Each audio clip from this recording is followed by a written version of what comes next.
125 38 100.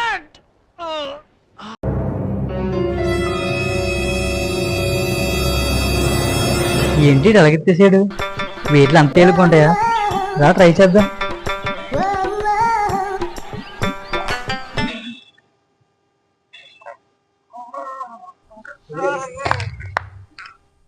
A few moments later.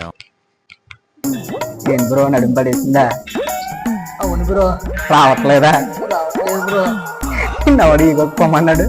Audi strength, Audi body చూసావు కదా, ఆడు ఎలా ఉన్నాడు చూసావు కదా. ఆడు వెయిట్ ఎత్తేసాడంటే ఒక రీజన్ ఉంది, ఆడికి మంచి ఎక్స్పీరియన్స్ ఉంది. నువ్వు ఎందుకు ఎత్తేసావు వెయిట్లు? అందుకే ఈగోకి పోకూడదు. నువ్వు ఎంత చేయగలవో అంత లిఫ్ట్ చేయాలి. స్టార్ట్ 20 అని చెప్పేసి ఆడు 20 ఎత్తేసి 25 అని చెప్పేసి 25 ఎత్తేస్తే ఇలా ఇంజూర్ అవుతుంది. చూసారు గాయ, ఎప్పుడు కూడా ఈగోకి వెళ్ళిపోకండి. మీ స్ట్రెంత్ అంతా అంత లిఫ్ట్ చేయండి, లేకపోతే ఇలా నడుము పడేస్తుంది.